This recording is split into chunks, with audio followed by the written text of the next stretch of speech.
Ya está con nosotros Martín Tetaz, el autor de Psiconomics, un libro que recomiendo para entender la psique de los sectores económicos, que somos nosotros, los que construimos la economía casi en el día a día, más allá de los empresarios, los grandes números y demás. Martín, ¿cómo estás? El gusto de escucharte. Hola Paulino, ¿cómo te va? ¿Qué tal? Bien, gracias. Martín, porque hay muchos temas en la agenda este lunes. En principio, ¿qué te parecieron las declaraciones de Kicillof respecto a que se va a ir por las multas a los que producen productos, más allá de las que ya se anunciaron a los super e hipermercados, y además de controlar a los almacenes?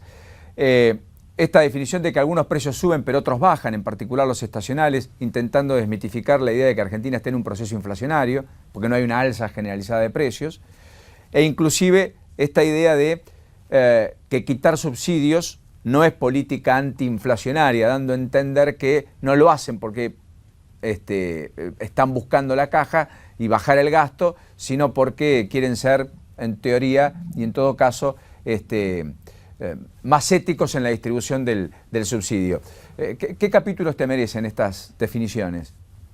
Ya, Paulino, en primer lugar, obviamente, vos sabés que efectivamente la definición de inflación tiene que ver con un aumento generalizado y sostenido en los precios. El problema que tenemos es que el INDEC recién está midiendo, entre comillas, correctamente los precios a partir del último trimestre del año pasado, por lo tanto no tenemos comparación con el primer trimestre del año 2013 para saber si realmente está existiendo un aumento, un aumento sistemático de los precios o está el problema de estacionalidad que planteaba Kicillof. Es una obviedad que, por ejemplo, si vos querés ahora alquilar un departamento de 2 ambientes la segunda quincena del mes de mayo en Mar del Plata, te va a salir más barato que la segunda quincena del mes de enero, ¿no es cierto? Eso es un problema de estacionalidad del cual estabas hablando vos recién. Ahora, si nosotros tuviéramos lo que interesaría acá es saber cuánto salía el mes de mayo del año pasado, en la segunda quincena del mes de mayo del año pasado, un departamento en Mar del Plata, cuánto salía la ropa de verano el año pasado en mayo,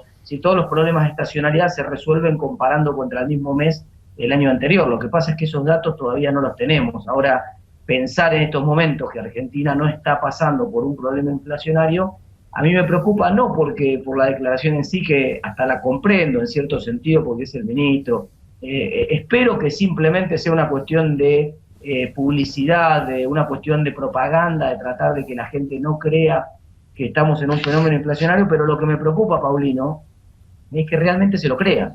Porque si el gobierno realmente cree que no hay un problema de inflación, entonces no vamos a ver ninguna medida para controlarlo.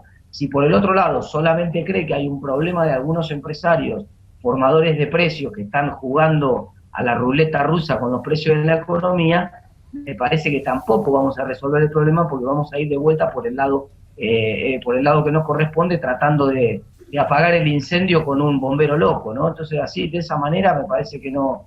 La preocupación que me da es esa, Paulino, que lo veo como que no están tomando las medidas que son necesarias para resolver el problema de inflación. Bueno, de hecho hay preocupación, algún diario publicaba esta mañana que se reactiva la emisión y las miradas por consecuencia vuelven al dólar. ¿Vos crees que el dólar va a empezar a moverse a partir de un gobierno que no hace el ajuste fiscal y que en consecuencia sigue emitiendo para compensar el mayor gasto? Todos los otros activos, el dólar, la bolsa y en general los bonos públicos también, todos los otros activos empiezan a ser refugio del dinero a partir de que el gobierno está intentando ahora aflojar un poco con la política monetaria. Vos sabés que el gobierno había prácticamente duplicado las tasas de interés que venían históricamente estableciendo el Banco Central con sus licitaciones de Levax. Estaban alrededor del 14-15% y en los últimos te diría, en los últimos 2 meses prácticamente tocamos 30-31%, pero en los últimos 15 días esas tasas de interés están cediendo un poco a la intención clara del gobierno. Por ejemplo, hubo una renovación de Levax hace muy poco donde el gobierno tenía que renovar 8.500 millones de pesos de vencimiento de Levax y porque aceptó una tasa más baja que la que le ofrecía el mercado, pudo renovar nada más que 8.000, entonces quedó una expansión de 500 millones. Entonces, para ponerlo en castellano y que la gente entienda, estos tecnicismos a veces confunden un poco a la gente común que nos puede estar escuchando, el gobierno aflojó un poco el Banco Central con la política monetaria contractiva que venía teniendo, aflojó un poco y ciertamente nunca contribuyó el Tesoro, que es la única solución real, porque vos podés hacer esto creo que lo charlamos con vos en alguna oportunidad, vos podés hacer una política monetaria contractiva simplemente sacando pesos de la economía con los títulos públicos que metes, pero eso es pan para hoy y hambre para mañana porque tenés que pagar intereses sobre esos títulos públicos. Claro. Entonces, la única posibilidad de que una política contractiva sea realmente exitosa para frenar la inflación en el mediano y en el largo plazo es que la contracción venga a partir de un superávit fiscal y que con ese superávit se estén comprando los pesos de la economía y se estén sacando los pesos de la economía. Y eso no ocurrió y no hay vistas de que eso vaya a ocurrir, Paulino. Respecto a la negociación con el Club de París, que finalmente empieza en unos 15 días, hay algunos diarios que deslizan que el gobierno está pensando en pagar con el Bonar 2024, este bono que imprimió para, entre otras cuestiones, pagarle a Repsol la indemnización por la expropiación del 51% del paquete accionario de YPF. Por lo tanto, ¿vos crees que se está arriando la bandera del desendeudamiento y que se va por el endeudamiento y que lo pague otro y finalmente terminar el gobierno y punto? Sí, porque el problema es que en realidad es un problema de cómo lo miras al endeudamiento ese, porque la deuda con el Club de París está. Entonces, que vos la declares en default y entonces toda la deuda que declaraste en default no la metas en la cuenta de lo que le debes al resto del mundo, te hace aparentar un desendeudamiento que en realidad no existe. Con ese criterio, el gran desendeudador de la República Argentina fue el gobernador de la provincia de San Luis cuando dijo graciosamente, acá no le pagamos más a nadie, y aplaudía a todo el Congreso.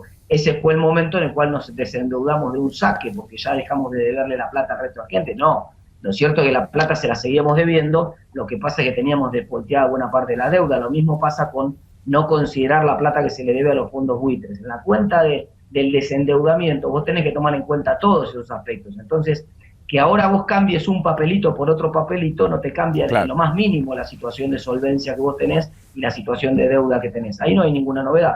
Lo que sí tengo de muy buena fuente, Paulino, es la versión de que el gobierno cierra a fin de mes el acuerdo con el Club de París, que hay una oferta monetaria, además de los papeles esos que estábamos mencionando, hay algo de dinero en efectivo también, alrededor cerca de 2.000 millones de dólares en efectivo, y que estaría cerrándose el acuerdo a fines de este mes. Vamos a ver si la fuente es buena después. Bueno, pero eso sería un indicio de que Argentina podría volver al mercado de capitales si al mismo tiempo el juicio en los Estados Unidos no le es desfavorable y quizás con una emisión de deuda pueda plasmar necesidades de caja del Banco Central que de otra manera van a estar bastante escuetas en el segundo semestre, sin soja, digamos, liquidándose, ¿verdad? Vos lo pusiste en blanco sobre negro. Acá la cuestión es muy clara. El problema es el segundo semestre porque este es el trimestre de oro de ingreso de divisas.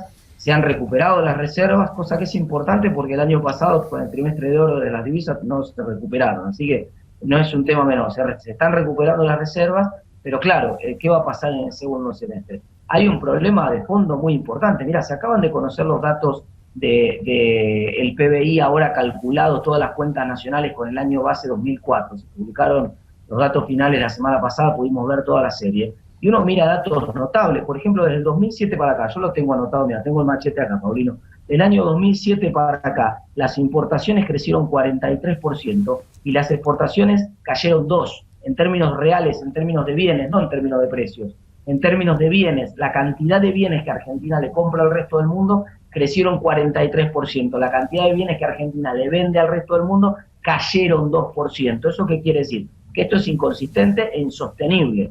De alguna manera el sector externo te va a pasar la factura. Entonces, a mí, hasta por ahí nomás, me preocuparía que Argentina no resuelva ese problema estructural y consiga cierto financiamiento, porque va a dejar una bomba de tiempo muy importante para el gobierno que sigue, ¿no?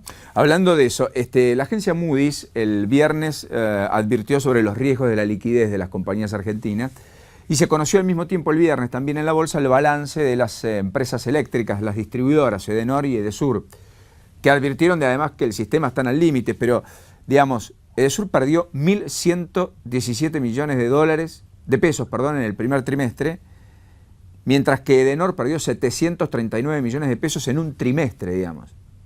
Claro. Esto hace pensar que no alcanza solo con un ajuste del 20, 30 o 50 de tarifas, que inclusive como lo planea el gobierno es más para la caja del Estado que para las empresas que no reciben nada. Acá hay una situación de casi de quebranto por lo menos en estas compañías, ¿verdad? Sí, pero fíjate lo que pasó con el gas, porque lo que pasó con el gas va a ser una especie de anticipo de lo que va a pasar con la luz, y esto ya lo veníamos anunciando con vos charlando hace más de un mes atrás. lo que va a pasar con la luz a partir seguramente de septiembre-octubre. Lo que inicialmente iba a ser solamente un recorte de 20% de subsidios, cuando aparecieron los cuadros tarifarios, finalmente fue un tarifazo también. Antes todos pensábamos que era una cuestión semántica nada más, que era facturazo, porque en realidad el gobierno pagaba 80 y 20 lo pagaba la gente, y ahora el gobierno había dicho, bueno, yo ahora voy a pagar 60 y ustedes pagan 40% de factura. Pero no, ahora el problema es que encima la factura, pasó eso por supuesto, pero la factura de gas viene más gordita porque subieron las tarifas también. Y yo creo que es inexorable que eso va a pasar exactamente igual con la luz. Va a venir un descuento de subsidio por una parte, y por el otro lado ese va a ser el momento del ajuste de tarifas, seguramente septiembre, octubre de este año. O sea, post-mundial, gambetas de Messi, Argentina pasando a instancia, Sí, todo no el mundo creo que mirando sea otra cosa. Sí, pero no creo que sea por el tema del mundial, Paulino. Creo que va a ser, va a ser por una cuestión de estacionalidad, de que el consumo fuerte de electricidad empieza cuando empieza el calor, y entonces el gobierno no va a tratar de postergar esa mala noticia lo máximo que pueda. Respecto al dólar ahorro, que finalmente ya generó ventas por más de casi 600 millones de dólares o por ahí, desde comienzos de año. ¿Crees que la tendencia va a seguir aumentando? Porque estaba en una media de 6,5 millones, pasó a una media de 11 con el arranque del mes. ¿Es probable que la gente empiece a intuir que más temprano que tarde el gobierno tenga que tocar otra vez el tipo de cambio, elevarlo, y en consecuencia el dólar blue vuelva a ser noticia o no? Sí, mirá, la estacionalidad que tiene la demanda del dólar ahorro tiene que ver obviamente con la estacionalidad del momento en el cual se pagan todos los sueldos en la Argentina. Entonces, obviamente los primeros días del mes siempre la gente se vuelca con el excedente a tratar de adquirir algunos dólares ahorro. Y eso hace que en las últimas semanas de todos los meses caiga drásticamente la demanda de dólar ahorro. Esto ha sido así todos los meses desde que se implementó el sistema.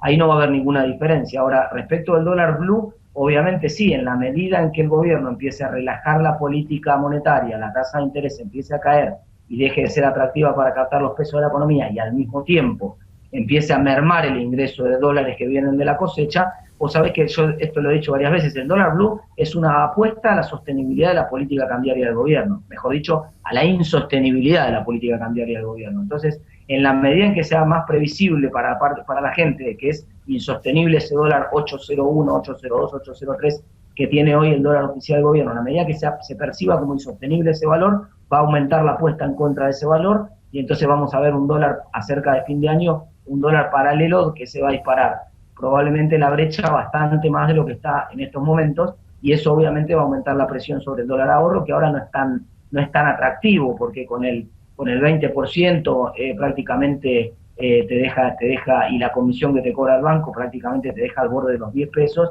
pero en la medida en que se amplíe la brecha va a empezar a ser atractivo de vuelta. Martín, gran placer este ratito en la mañana. Te mando un abrazo. El gusto es mío, Paulino, un abrazo. Ahí estaba, Martín Tetas, el autor de Psychonomics, se los recomiendo, un libro muy atractivo para entender la psiquis de los actores económicos, es decir, todos nosotros, como te lo dije al principio, respecto a cómo se toman decisiones y cómo eso impacta finalmente en la vida de las familias, pero también de los países.